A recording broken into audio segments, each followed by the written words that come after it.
Official YouTube channel کو subscribe کریں اور بیل آئیکن کلک کریں۔ بسم اللہ الرحمن الرحیم۔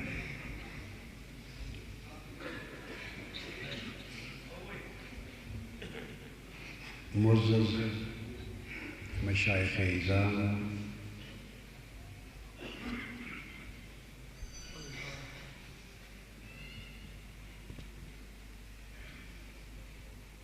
حضور قدوۃ الاولیاء شیخ المشائخ سید السادات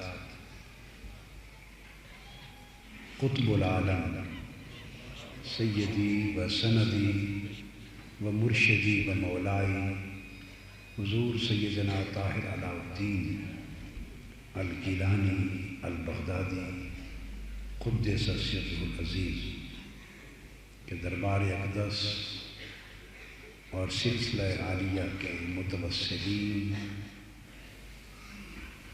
مستفیدین،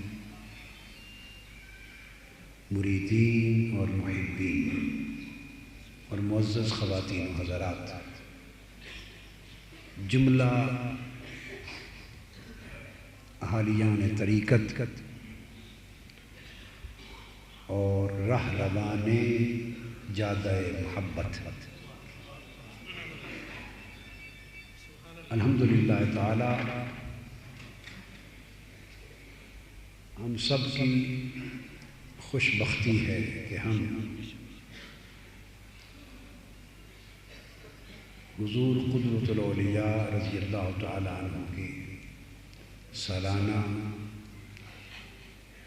یوم وصال کی مجلس مبارک میں حاضر ہے اور آپ کے ذکر خیر سے، ذکر سعید سے اپنے گناہوں کی بخشش کا سامان اور اللہ کے حضور قرب و منزلت کا اہتمام کر رہے ہیں۔ آج کی اس مبارک مجلس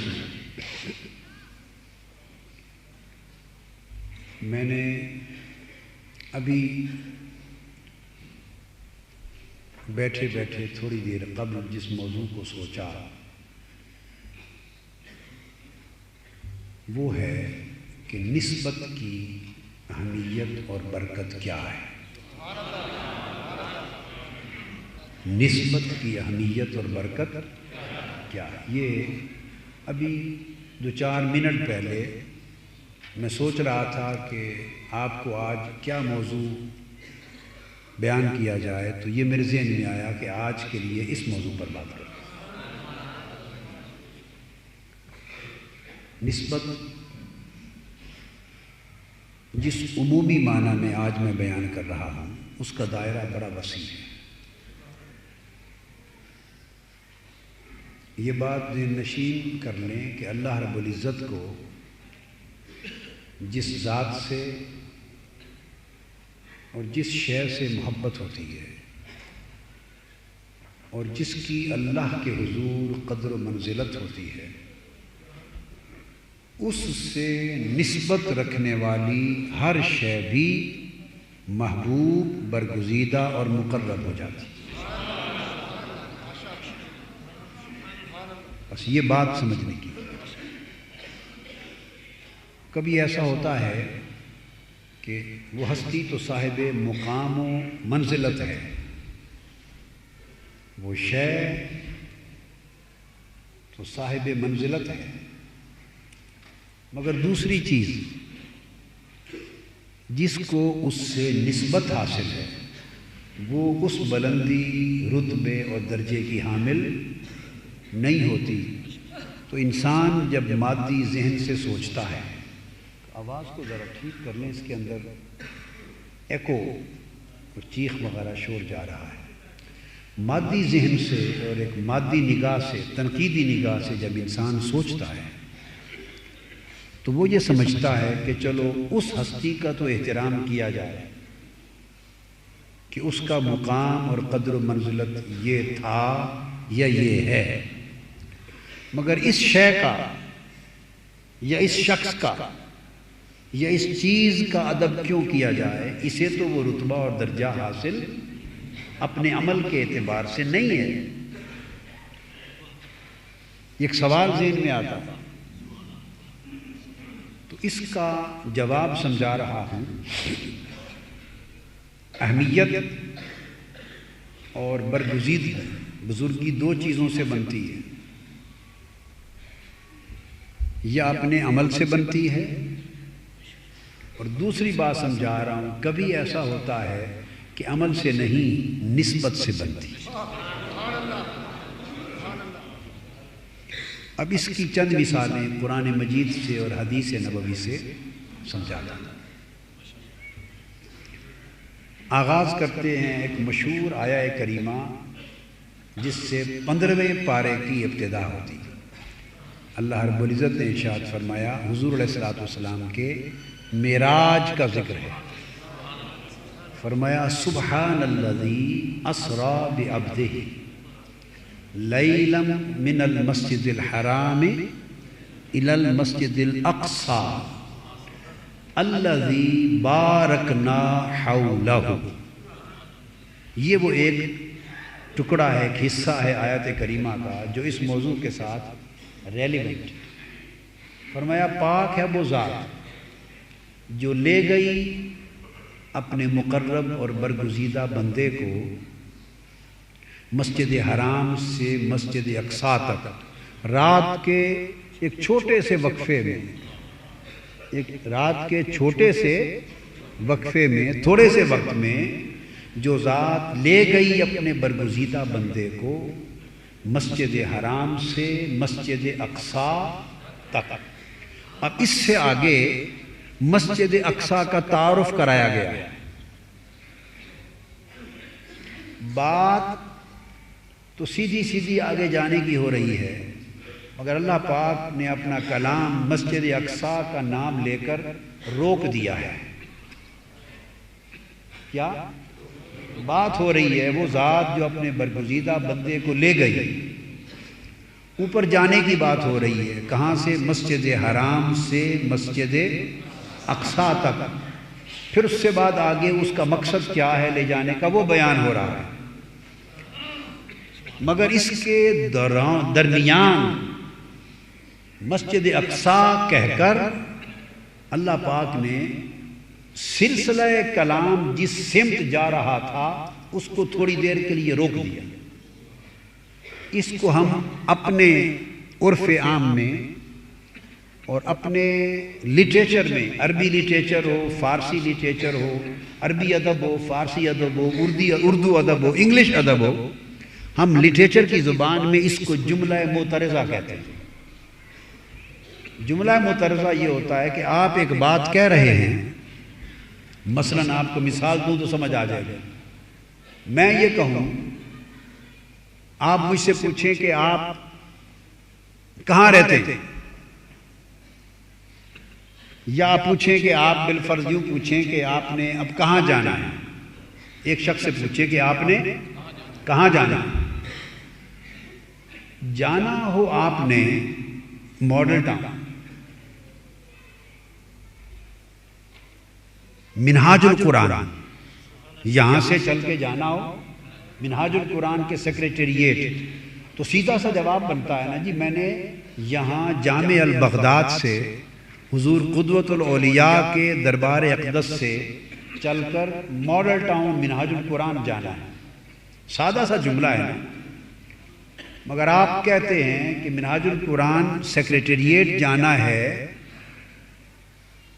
جو جس کے ارد گرد اس طرف فیصل ٹاؤن ہے، ادھر گارڈن ٹاؤن ہے، پیچھے ماڈل ٹاؤن سوسائٹی ہے، اور وہ اس لوکیلٹی میں واقع ہے، یا جس کے سامنے ایک پارک بھی ہے۔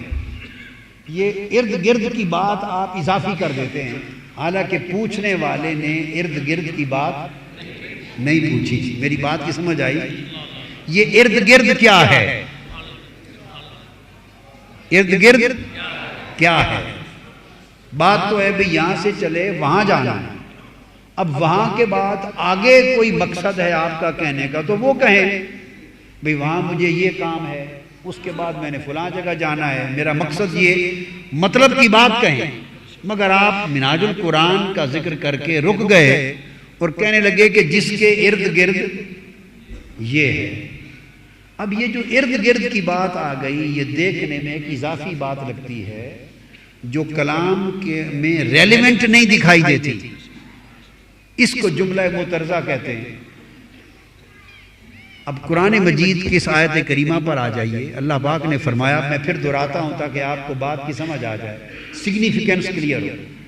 فرمایا پاک ہے وہ ذات، بیان کر رہی ہے وہ ذات اپنے محبوب کے معراج کا ذکر کہ وہ محبوب کو رات میں لے گئی یہاں سے وہاں تک اور پھر وہاں سے وہاں تک، پھر اپنی نشانیاں دکھانے کے لیے۔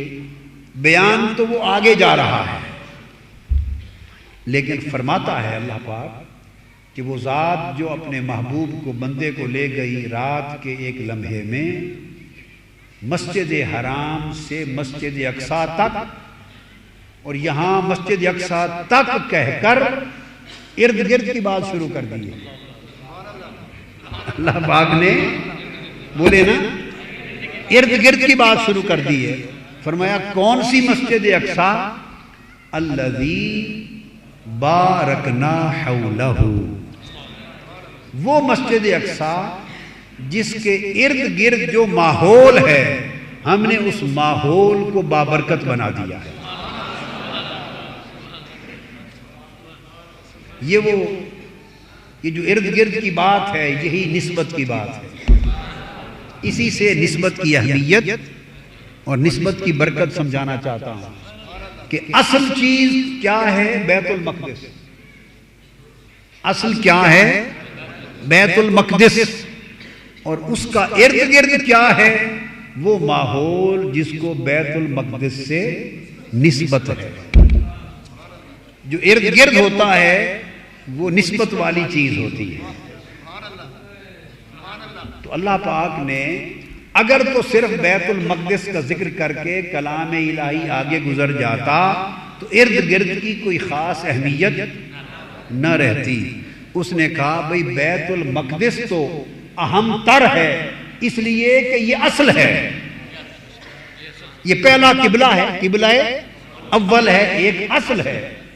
اور بارکنا حولہ، یہ نہیں فرمایا کہ مسجد اقصیٰ جو برکت والی ہے، یہ نہیں فرمایا مسجد اقصیٰ جو برکت والی ہے۔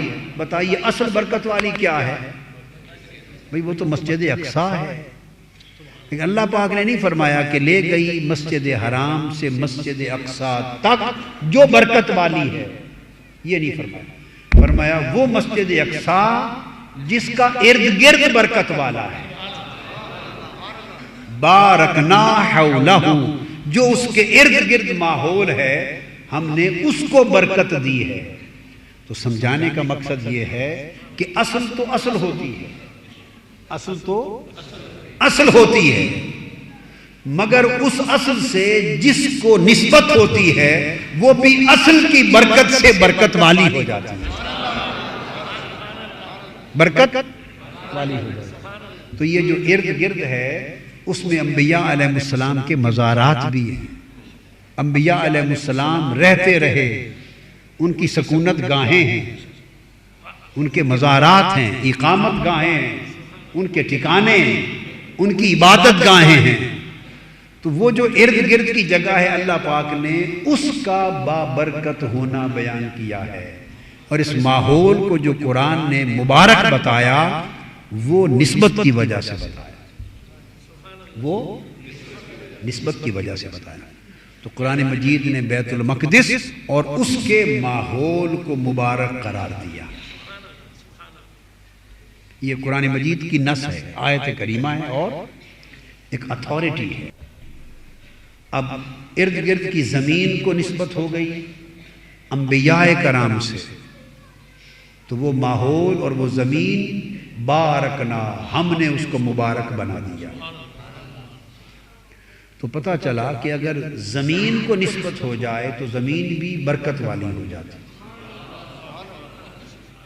حالانکہ زمین تو انسان نہیں ہے، درجہ زمین کا بلند ہے یا انسان کا بلند ہے؟ اشرف المخلوقات کیا ہے؟ انسان یا زمین؟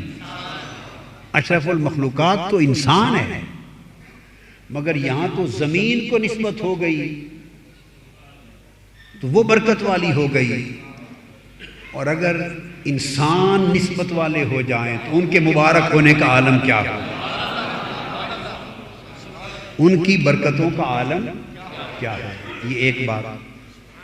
اب ابھی انسانوں کی طرف بعد میں آتے ہیں، ابھی غیر انسانوں کی بات کرتے ہیں۔ یہ تو زمین تھی، اب آگے چلیے۔ قرآن مجید کہتا ہے جب سیدنا یوسف علیہ السلام کے بھائی مصر میں ان کے پاس پہنچے اور انہوں نے بتایا کہ آپ کی اور ہمارے والد گرامی حضرت یعقوب علیہ السلام کی بینائی چلی گئی ہے، جب ان کو خبر دی آپ نے افسوس کیا اور جانے لگے تو سیدنا یوسف علیہ السلام کے سامنے دو راستے تھے۔ ظاہراً جو آسان طریقہ، راستہ دماغ کو، ذہن کو سمجھ میں آنے والا تھا وہ یہ تھا کہ اللہ کے حضور ہاتھ اٹھا کر عرض کرتے باری تعالیٰ میرے والد حضرت یعقوب علیہ السلام تیرے پیغمبر بھی ہیں، میں تو ان کا بیٹا ہوں، وہ تیرے پیغمبر ہیں، ان کو بینائی عطا فرما دے، ان کی بینائی پلٹا دے۔ اگر یوں کرتے تو یہ تو ایک معروف، آسانی سے سمجھ آنے والا طریقہ تھا، مگر اس مقام پر قرآن گواہ ہے سیدنا یوسف علیہ السلام نے ایک دوسرا طریقہ اڈاپٹ کیا۔ وہ کیا؟ جب بھائی جانے لگے تو اپنا قمیض اتار کے دے دیا۔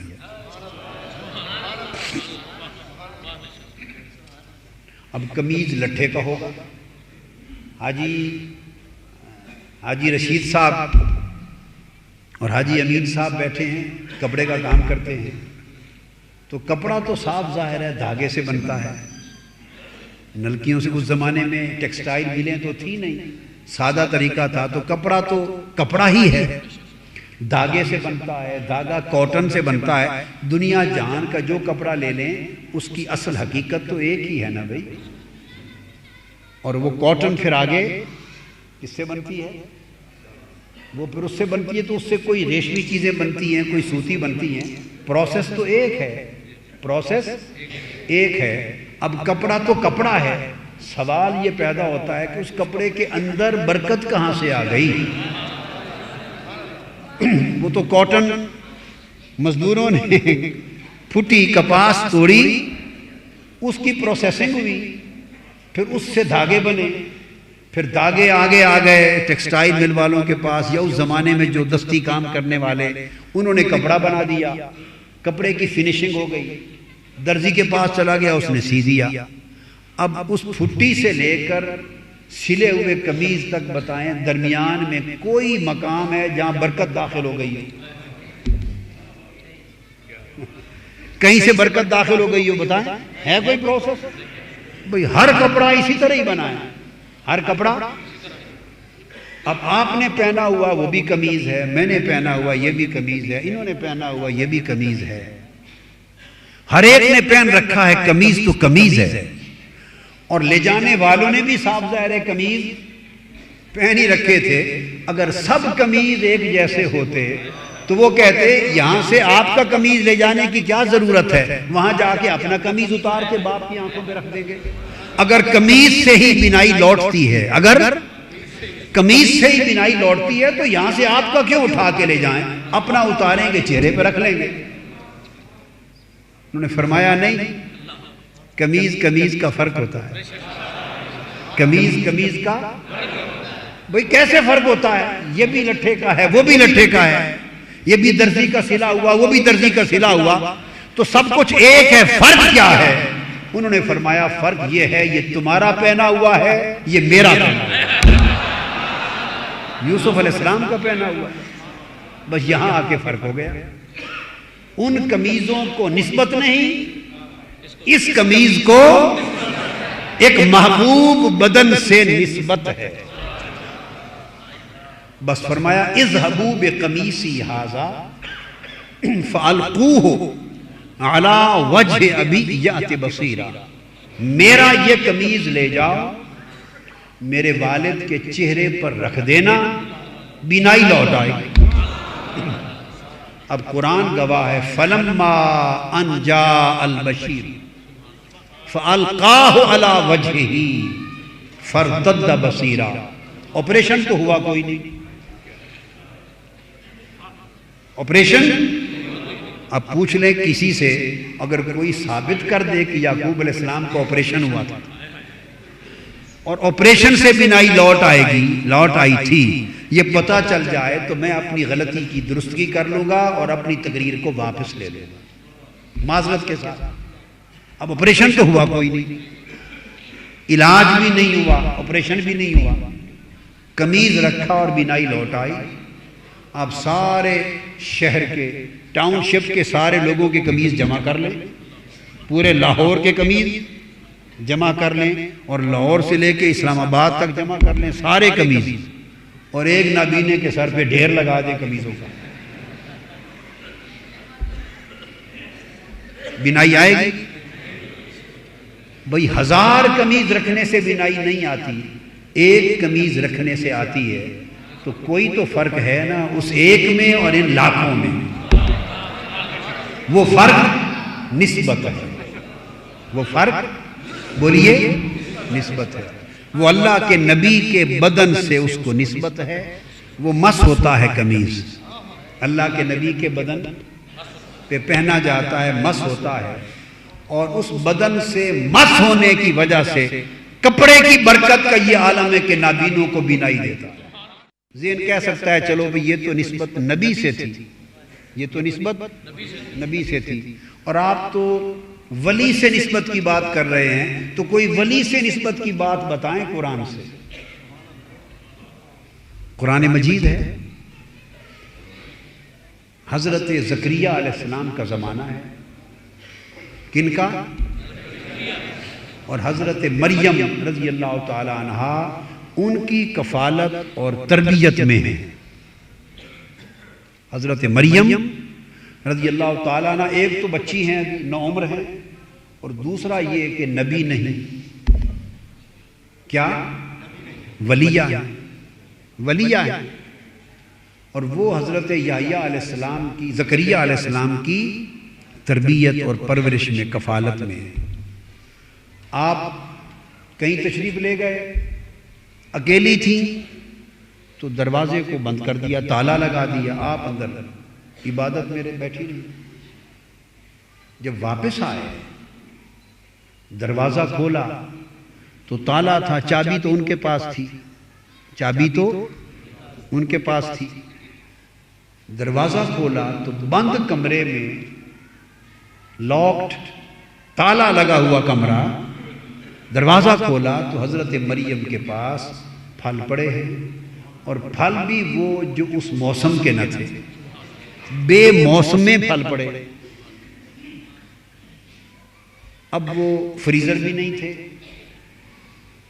کہ بے موسم پھل، سٹوریج بھی نہیں تھے، کولڈ سٹوریج کہ وہاں سے اٹھا کے کوئی پہنچا گیا ہو، اور کسی لوہار سے چابی بنوا لی ہو کسی نے، چلو لوہار سے چابی بنوا لی تو پھل کہاں سے آ گئے بغیر؟ کولڈ سٹوریج بھی نہیں ہے، مطلب موسم بھی نہیں، مطلب یہ ایسی اوت پٹانگ تعویلات کی کوئی ضرورت نہیں۔ قرآن جو کہہ دیتا ہے بے موسم پھل پڑے ہیں اور دروازے کا تالا لگا ہوا ہے۔ زکریا علیہ السلام اندر آ کے پوچھتے ہیں، یا مریم انا لک ھذا، یہ پھل بغیر موسم کے تمہارے پاس بند کمرے میں کہاں سے آ گئے؟ وہ جواب دیتی ہیں، وَمِنْ عِنْدِ اللَّهِ، اللہ نے بھیج دی، یرزق من یشاء بغیر حساب۔ یہ موسم کا ہونا، دروازے کا کھلا ہونا، یہ سب حساب کتاب کی باتیں کہ موسم ہے یا نہیں ان پھلوں کا، دروازہ کھلا تھا یا بند تھا، یہ سب حساب کتاب کی باتیں ہیں۔ فرماتے ہیں اللہ جس کو دینا چاہتا ہے پھر بغیر حساب کتاب کے دیتا ہے، پھر وہ حساب نہیں کرتا، بے حساب دیتا ہے۔ اب جو بات بتانے والا ہوں، جب یہ منظر دیکھا اللہ کی عنایتوں کا تو حضرت زکریا علیہ السلام خود پیغمبر ہیں اور حضرت مریم پیغمبر نہیں ولیہ ہے۔ قرآن کہتا ہے کہ نبی ولی کے مقام پر کھڑا ہو گیا، نبی ولی کے مقام پر کھڑا ہو گیا جہاں پھل دیکھے تھے، اور ہاتھ اٹھا لیا، عرض کیا ہنالک دعا زکریا ربہ، جس جگہ اللہ کی ولیہ پر خدا کی رحمتوں کا نظارہ کیا تھا، حضرت زکریا اسی جگہ کھڑے ہو گئے اور ہاتھ اٹھا کے اس جگہ کے وسیلے سے اللہ سے طلب کر لیا کہ مولا اگر اس ولی کو بے موسم پھل دیتا ہے تو میں بوڑھا ہو گیا ہوں اور مجھے پھل نہیں ملا، ابھی بیٹا نہیں ہوا، میرا وارث نہیں ہوا، ابھی میں بوڑھا ہو گیا ہوں، مجھے پھل نہیں ملا، اس کو بند کمرے میں بے موسم پھل دینے والے اس جگہ کے صدقے مجھے بھی بے موسم پھل دے۔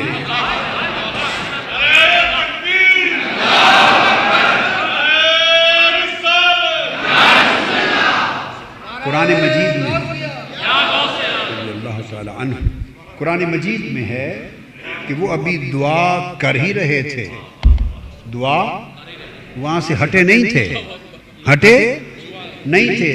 دعا کر ہی رہے تھے کہ باری تعالیٰ نے دوڑایا جبرائیل امین کو، دوڑ کر جا، میری ولیہ کی جگہ پر میرا زکریا کھڑے ہو کے دعا کر رہا ہے، اور جو پھل اس نے مانگا ہے یہ پھل اس جگہ سے ہٹنے سے پہلے دینا چاہتا ہوں۔ تو فوراً حضرت جبرائیل امین کو بھیج دیا، وہ دعا سے فارغ نہیں ہوئے، ادھر سے ندا آئی، ان کی دعا ختم نہیں ہوئی، ادھر سے ندا آئی، یا زکریا ان اللہ یبشرک بغلام، زکریا اللہ نے تجھے پھل دینے کا اعلان کر دیا، بیٹا آتا تو یحییٰ علیہ السلام عطا ہوئے، بے موسم ملے۔ اب یہ اس جگہ کی نسبت تھی ولیہ کے ساتھ، کیا؟ اور قرآن مجید نے جو ایمفسائز کیا ہے، جس چیز پر زور دیا ہے، وہ ہے ہنالکا، این اسی جگہ پر کھڑے ہو کے دعا کی، زور اس جگہ پر ہے، زور کس پر ہے؟ اس جگہ پر ہے۔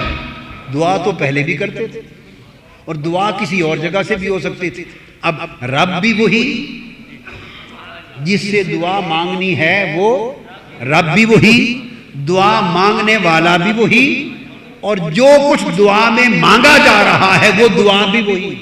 تو فرق کیا ہوا؟ رب بھی وہی، دعا بھی وہی، اور دعا مانگنے والا بھی وہی، سب کچھ وہی ہے۔ تو فرق کیا ہے؟ اب جگہ کا فرق ہے، اس جگہ کی نسبت ہے اللہ کی نعمتوں کے ساتھ۔ اب آپ یہ کہہ سکتے ہیں کہ ان کا درجہ تو خود بلند تھا، ان کا درجہ تو ولی سے نبی کا درجہ بلند ہوتا ہے، تو اس نسبت اور توسل سے نبی کیوں دعا مانگ رہا ہے؟ وہ تو ولی کی جگہ ہے، توسل ہے۔ ہاں وہ اس لیے اگر نبی ہو کر انہوں نے اس نسبت سے دعا نہ مانگی ہوتی تو آپ کے لیے ولیوں کی جگہ پر پہنچ کر دعا مانگنا پیغمبر کی سنت کیسے بنتا؟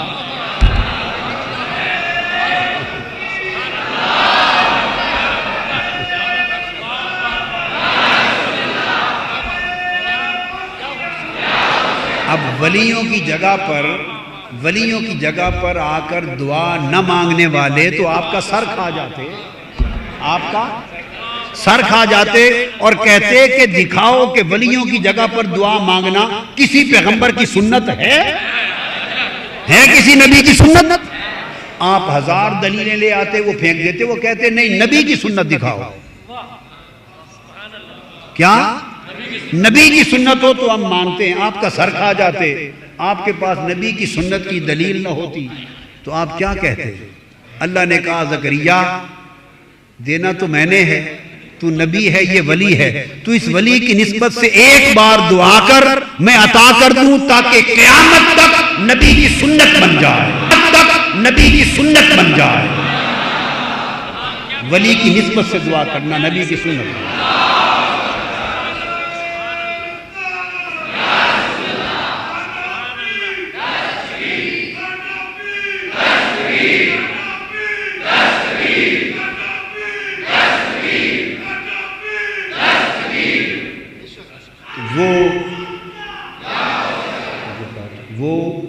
اس امت کی ولی تھی، یہ امت مصطفیٰ کے ولی ہیں۔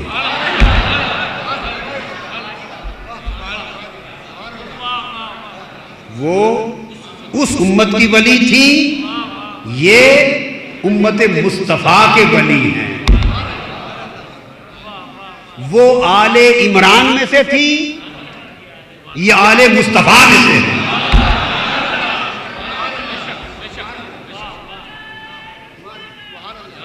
وہ سیدنا عیسیٰ علیہ السلام کی والدہ تھی، یہ سیدنا غوث العظم کے بیٹے ہیں۔